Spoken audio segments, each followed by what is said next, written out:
Madam Secretary. I have a couple reports for you to sign.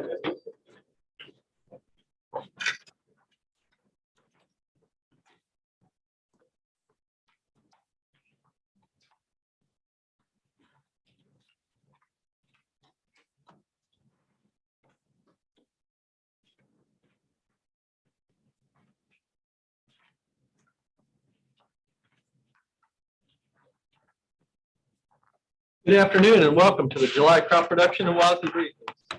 My name is Joe Parsons. I serve as chair of the Agricultural Statistics Board here at NASS. This briefing is for the Secretary of Agriculture and other policymakers at USDA to better understand the content and context of today's reports. We're pleased to have Gloria Montaño Green, Deputy Undersecretary for the Farm Production and Conservation Mission Area, as our Secretary Designate today. We're also pleased to have Dr. Seth Meyer, USDA's Chief Economist, with us as well. Welcome to both. Madam Secretary, Seth, I'd like to share that we have members of the Iowa Pork Producers Association Leadership Academy and the Policy Leader Fellows from the Iowa Soybean Association joining, as well as members of USDA's IT Senior Leadership with us today. I also want to express our appreciation to Sav Moore of our Sacramento office and Devin Van Hoff of our Lincoln, Nebraska office. Thanks to both for their valuable assistance. I have a few notes for our live streaming audience. The crop production and WASDE reports are considered principal federal economic indicator reports. The Office of Management and Budget provides specific guidance on how these important reports are to be released. OMB statistical policy instructs policymaking officials to refrain from making public comment regarding the content of the reports within 1 hour of their release. We will not be taking questions during this briefing from the public. However, NASS and World Board staff are available for email or phone questions, and NASS will host a social media event 1 hour after the release of these data. We strive to have everything in this report presented at this briefing match the official record. However, should there be any discrepancy between what is presented at this briefing and the published estimate, always refer to the official published estimate. With that, I'm going to turn it over to Mr. Lance Honig, Chief of the NASS Crops Branch. Lance will be immediately followed by Dr. Mark Ness, Chair of the World Ag Outlook Board. Thank you, Joe. Good afternoon. Today's briefing. Got a fair bit of information to share with you today, so I will move fairly quickly through my slides. Of course, as you know, when we're finished up today, you can certainly take the opportunity to ask any questions that you might have then as well. I know that Seth has already looked ahead, so much for the spoiler alert today there. As usual, I'm going to start out my briefing by talking a little bit about some of the information that we used to compile the estimates in the report today. First, I've got two survey efforts I want to talk about. First, we have what we call our ag yield survey. This is a farmer reported survey. You can see we're covering barley, oats, and wheat in particular. We surveyed just over 5,000 producers between June 29th and July 7th.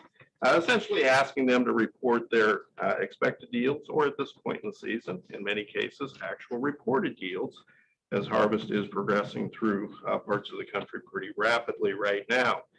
In addition to that, for the winter wheat, we do have our objective yield survey as well. Rather than sampling farmers, we actually sample plots of the winter wheat crop in the key growing areas. We have 10 states that we cover.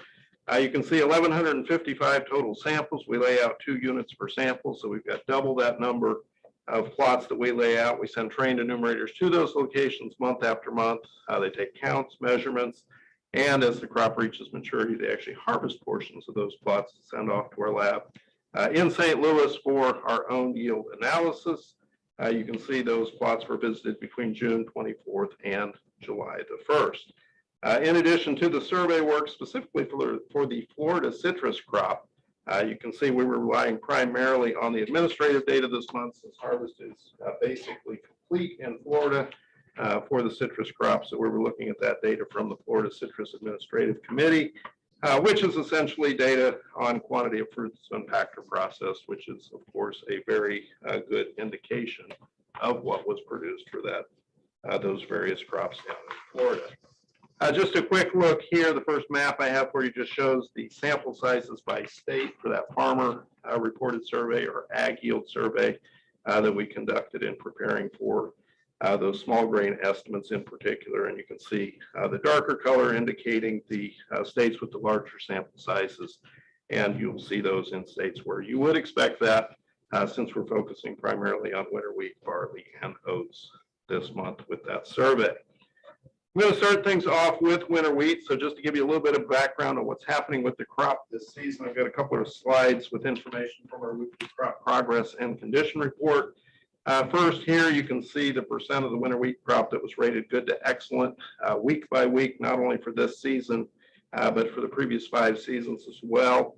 The dark red line indicates the current year, and of course that's the line at the bottom of the graphic because winter wheat conditions have not been the greatest this season, primarily due to dry conditions in the southern portion of the growing area, although early on it was pretty dry up in the northwest as well.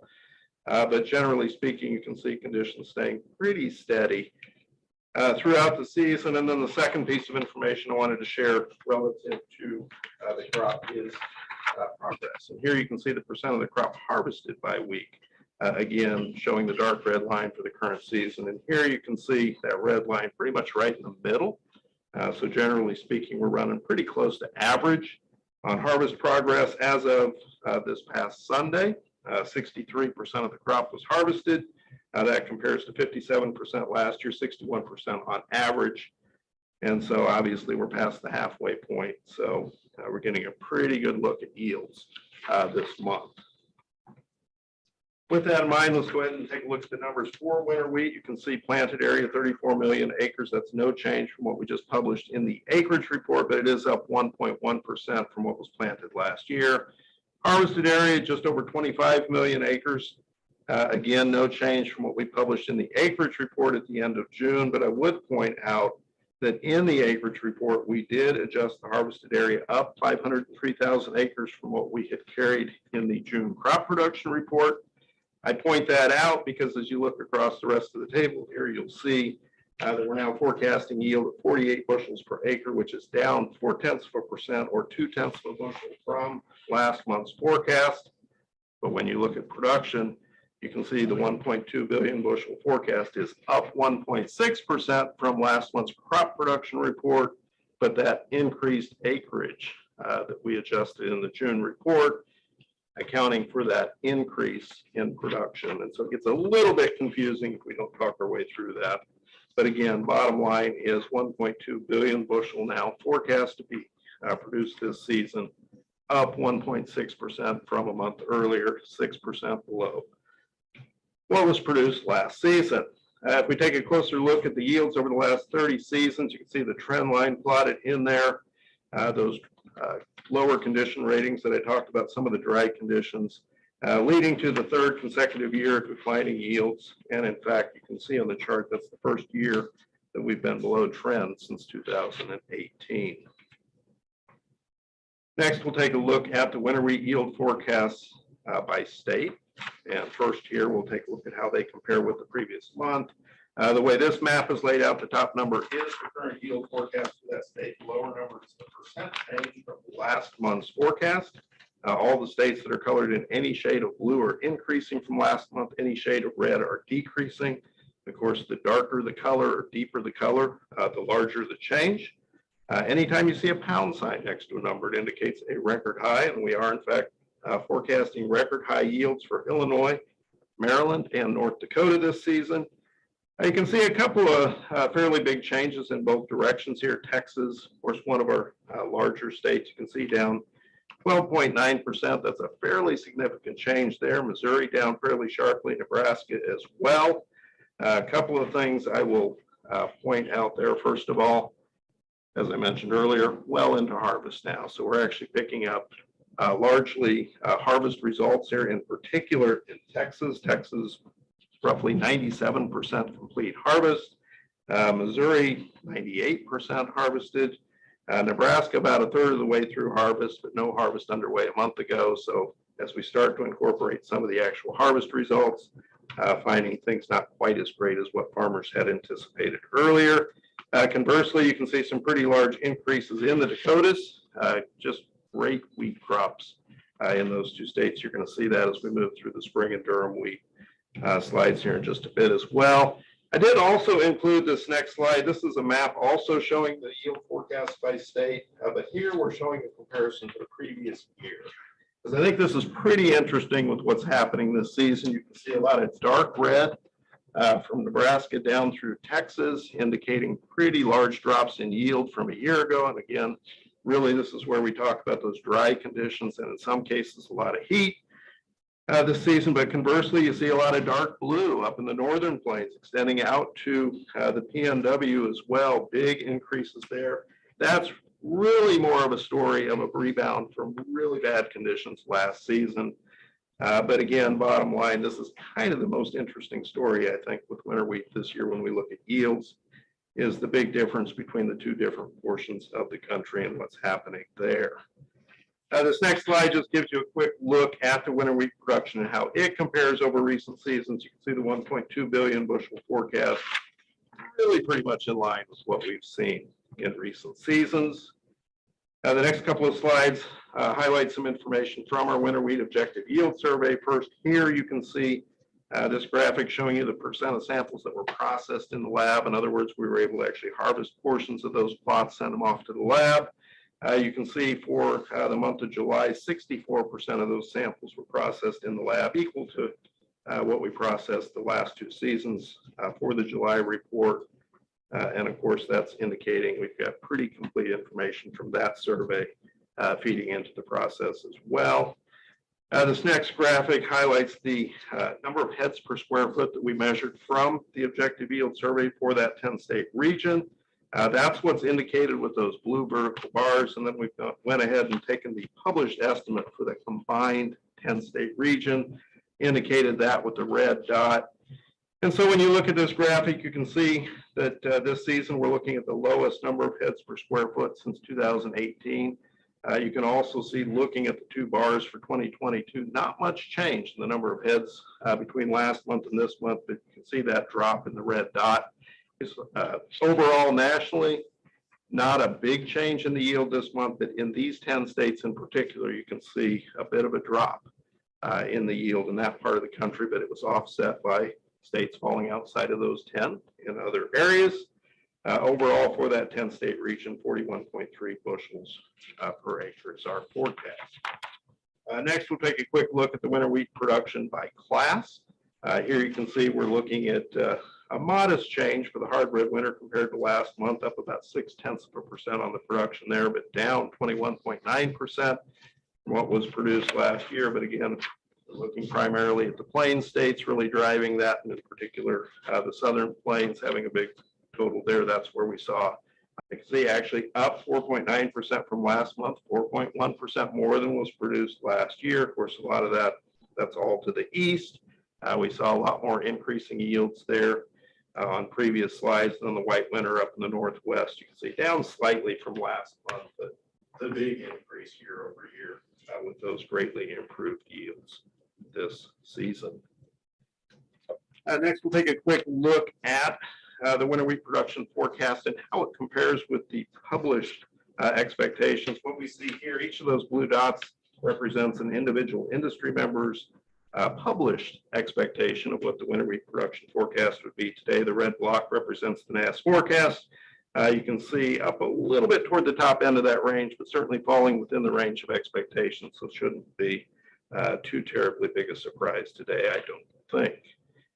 Next, we'll move on to the other spring wheat. Again, no change to the planted or harvested area from what we had published in the acreage report just a couple of weeks back. Planted area overall is down 2.7% this year, but harvested area bouncing back from the high end of last year, up 5.3% year over year. Our first yield forecast of the season for other spring wheat, 47 bushels per acre. That is up 44.2% or 14.4 bushels from last year's final yield. 502.9 million bushels expected to be produced. That's up 51.9% or 172 million bushels from what was produced last season. Looking at the yield here, you can see clearly the big recovery from last year's really low yield that you can see on the chart. In fact, right back up, just about to trend this season.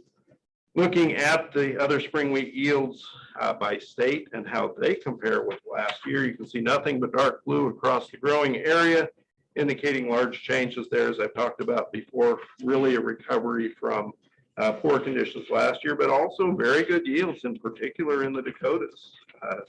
You see the pound sign next to North Dakota there. I mentioned they had a record high winter wheat yield. They also have a record high other spring wheat yield this season as well. Looking at that other spring wheat production and how it compares over recent seasons, again, the big rebound from last year, but still relatively low. Looking back across some of the history here, despite the good yields, so some of the lower acreage obviously driving the lower production. As we take a look at the published industry expectations for other spring wheat production, again, up toward the top end of the range, although most of the dots are clustered up toward that area. Just a couple of outliers down below really skewing the graph a bit, so I don't think this is a big surprise today. Next, we'll move on to durum wheat. Again, no change to the planted or harvested area, but big increases year over year. For the acreage there, yield, much like we saw with the other spring wheat, big increase from last year, rebounding from the poor conditions then. 40.3 bushels per acre is our forecast. That's up 65.8% or 16 bushels per acre from last year's final yield, putting our production forecast at 77.2 million bushels, up 107.2% or 39.9 million bushels from what was produced last season. And again, you see the huge rebound in the yield from last year. In fact, now just slightly above trend again this season. Looking at the durum wheat yields by state and how they compare with last year, again, increases across the entire growing area. Here we're expecting a record high in California, not a record high durum yield for North Dakota. So we have record high winter, record high other spring wheat, but only third highest yield for the durum wheat. But of course, the durum pushed a bit more to the western part of North Dakota there, so maybe holding things back just a little bit compared to the other wheat crops. Looking at that durum wheat production, how it compares over recent seasons here, you can see we're looking at the largest production since 2018. In fact, very close to the 2018 level.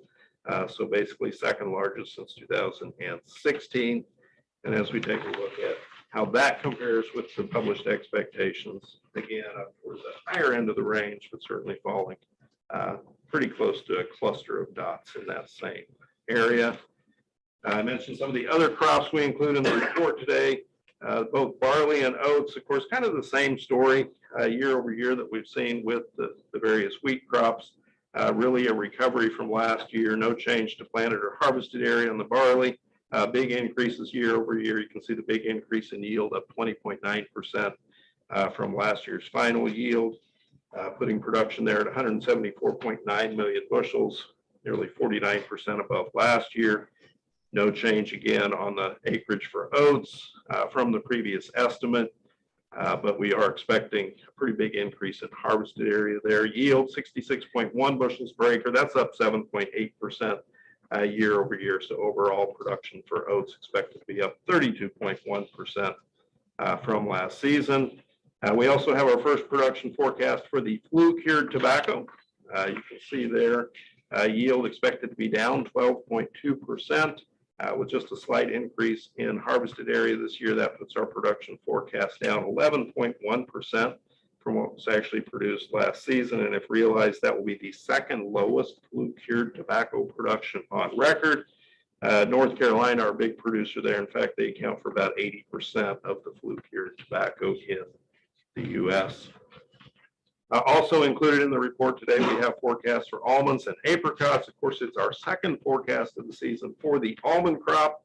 You can see we're now looking at 2.6 billion pounds. That's down 7.1% from that previous forecast, 10.8% below last season's production. As you can see on the graph to the right there, it is below both of the two previous seasons, but still the third highest total on record. For the almonds, and of course, as a reminder, that is a California crop. That entire total is produced out in California. Looking at the apricots, you can see we're down 13.3% on the forecast there. Production continuing to decline, as you can see on the lower graphic. on the screen there. California and Washington are our two producing states there, but California makes up more than 90% of that total as well. We do also have updated citrus forecasts in the report today. We do have all states reporting this month. First off, you can see the all oranges down 2.3% from last month's forecast, 13.1% below last season. Florida's up just 250,000 boxes from last month, with big changes in California, down 2.3 million boxes from their previous forecast. Of course, Texas, a relatively low producing state compared to Florida and California, but they are looking at record low orange production this season.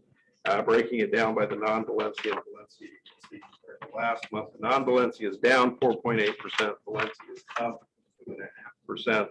Again, California driving most of those changes.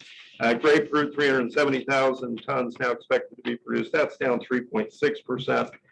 From last month and 15.5% below last season. Florida's up just marginally. California is down 100,000 boxes from last month. Lemons, 972,000 tons. That's down slightly from the previous forecast, but up 16.5% year over year. And then tangerines at 836,000 tons, off 4.6% from the previous forecast, down 30% year over year. California is the big producer for the tangerines, and they're down 1 million boxes from the previous forecast. This next slide just highlights some of the upcoming reports over the next month. You can see cattle and cattle on feed coming out on the 22nd.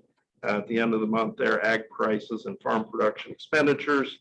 August 1st, of course, are as usual at the beginning of the month. You can see our care reports there. Cash rents, land values on August 5th, and then August 12th.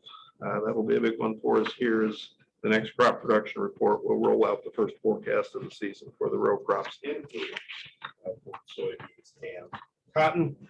Just a quick reminder, as Joe alluded to at the beginning of the presentation, at 1 o'clock Eastern this afternoon, I'll be hosting our monthly Stat Chat series, which means I will be on Twitter answering any questions folks may have about any of the numbers in.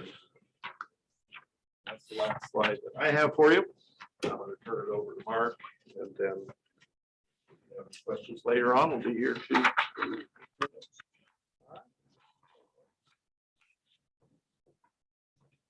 All right, good afternoon. I'm going to walk you through the WASDE. I'll try to go through quick. Of course, we'll have plenty of time at the end to, if you want to dig deeper into any of the details here. But so for this month, a few of the highlights focused on. We have a big focus on the EU this month. As you know, if you've been watching the news, it's been pretty dry. They've been suffering some drought. Drought's been having implications, especially for wheat and for rice. Going to have a quick focus on Ukraine. Always a lot of interest in Ukraine and their production potential. We're incorporating some new government data in on Ukraine's wheat production. And then, of course, as we do every month, or every June in particular, where our U.S. balance sheets are going to incorporate the data that we got from the June acreage report and the grain stocks report, as well as the information we got this morning from NAS on wheat production in particular. So starting out with wheat, global wheat production. A couple things to note here real quick. Argentina production, we reduced this this month, mainly based on area, lower area based on some dryness concerns, and whether that crop will get in as originally intended. Canada, wheat production up 1 million tons. That is based on the recent Stat Canada report, an area increase there. We'll talk a little bit more about the European Union. We reduced them 2 million tons and also reduced Ukraine 2 million tons. Russia up a bit. That again, government data based on spring wheat. So real quick regarding the EU, generally speaking, it's been for the past couple months across the EU in particular, pretty dry everywhere, notwithstanding some better conditions up in the Baltic regions, in the Nordic countries. Across the rest of the EU, it's just been generally dry. So this is May, of course, percent of normal precipitation. Continued into June. We did see some potentially beneficial rainfall across France in June, but a lot of that seems to probably have been a little bit too late to really have saved the crop. So the main story here is that it has been dry. That's affecting winter wheat production, and it's showing up in our satellite imagery. This is NDVI, just our satellite-based measure of vegetative health for many of the main countries here. Clearly, so France, the big one, started to decline and then declined fairly precipitously over the past month or so. Germany, same story, started out okay, but really declined over the past since mid-June in particular. Hungary as well, a pretty steep decline there, especially in the past few weeks. So all that together, looking across all the countries, suggesting lower production in the EU this month than what we had expected last month. And here is just some historic context of this year's production, yield and acreage,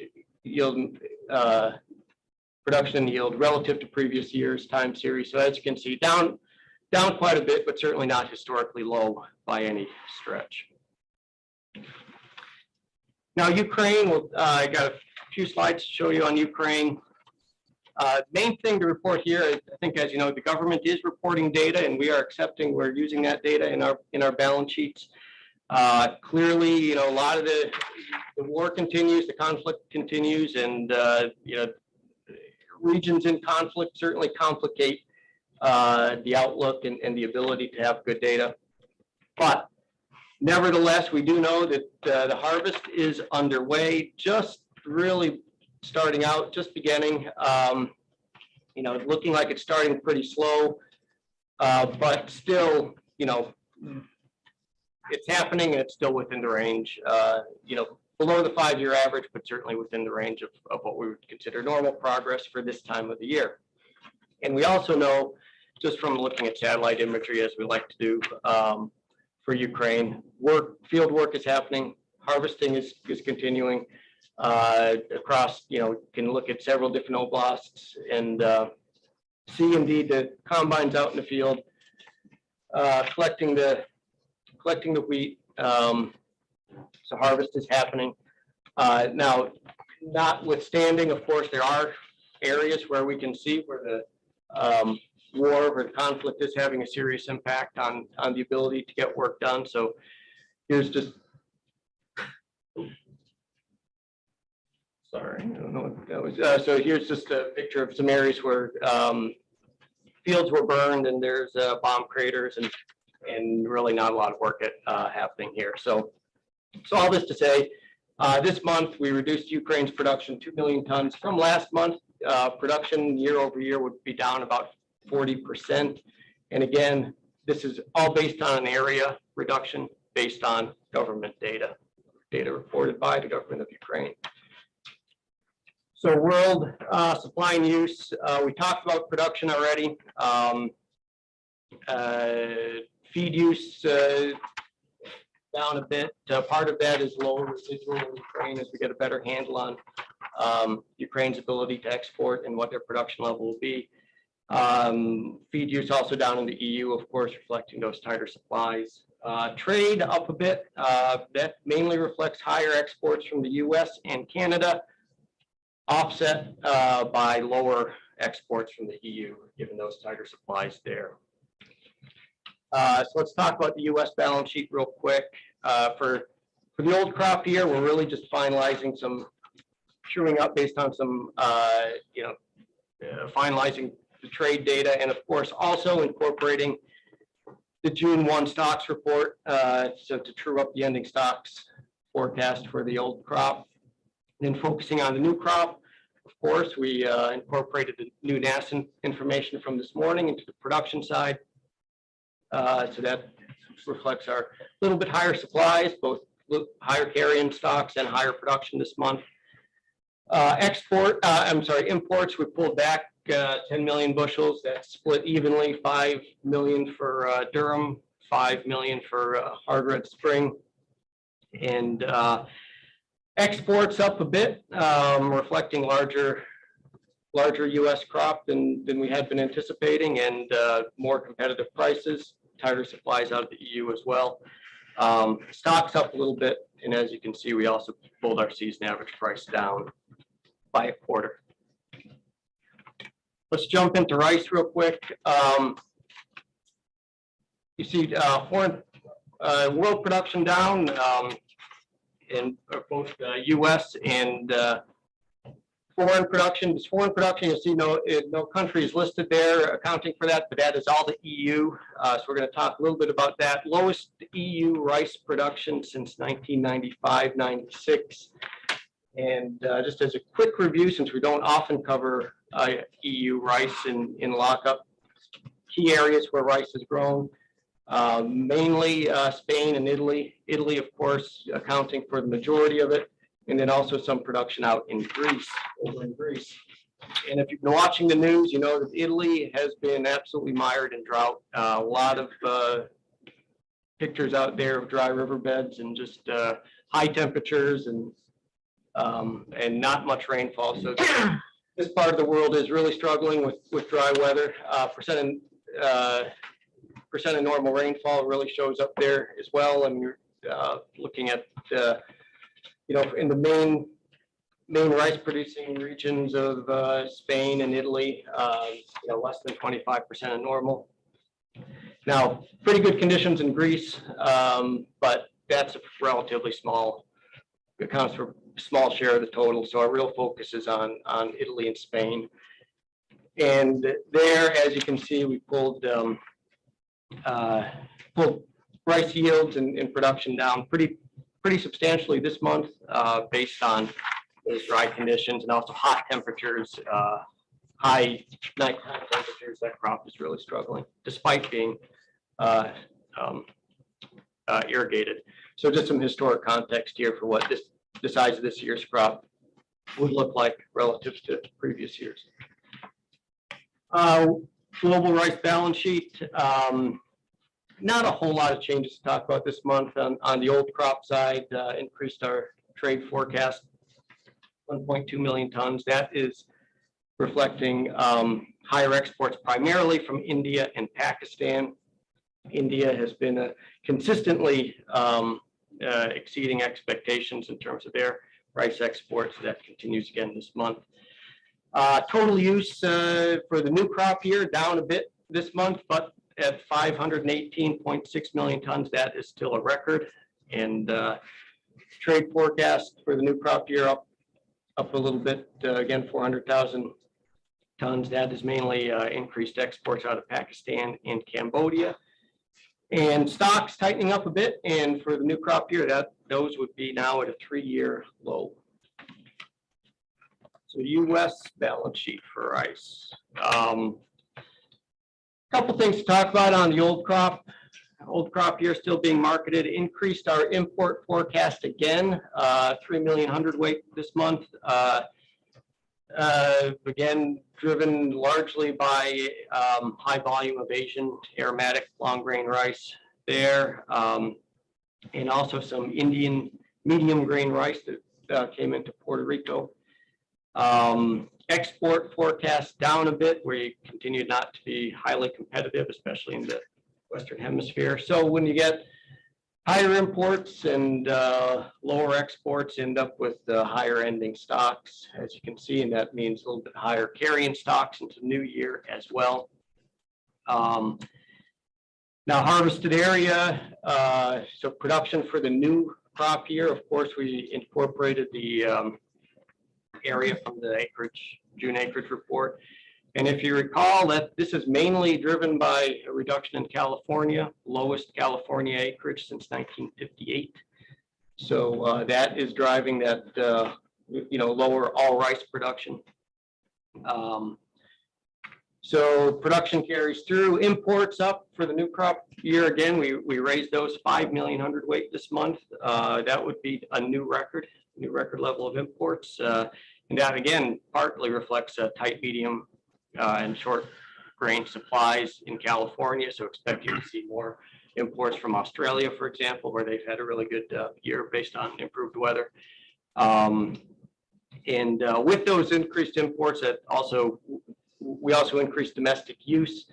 Typically, you're not importing rice to stores. That's being consumed directly, so that follows from that. Exports down, again, tight supplies, especially medium short grain. And ending stocks up just a bit. New record season average price, we raised it again, raised it this month, 40 cents per hundredweight. Again, this is all driven by California. Record price in California up $2 to $31 a hundredweight. I have in my notes. So yep. That's right. Let's move it forward real quick. So global production, just on the old crop year, increased to that 1.8 million ton increase there for a country that's not in the list. That's Paraguay, based on harvest results, yield coming in a little better than previously expected. So that's the old crop. On the new crop, we cut the EU, as you can see there. That again gets back to Italy, as we discussed, dry conditions there affecting production. Russia down 1 million tons in the new crop, and that is a area reduction, again, based on government data from Russia. Global supply and use, pretty small changes here on the old crop year, just truing up to recent data. Ending stocks up for the old crop year. That's mainly higher stocks in Paraguay and the United States. Lower feed use there for the old crop. Couple things here that in part reflects better exports out of Ukraine than we had previously been expecting, among other factors, and that also is reflected in the higher trade forecast. So lower feed use is, kind of follows from the higher exports there, partly from Ukraine. New crop year, so carrying in, of course, higher ending stocks come in as higher begetting stocks. Production hardly changed very little. And the higher ending stocks there for the new crop year is mainly stocks in the U.S. and Paraguay. So U.S. balance sheet, old crop year. A couple things, of course, incorporating the grain stocks report to to kind of true up our ending stocks forecast, and that adjusting feed and residual and stocks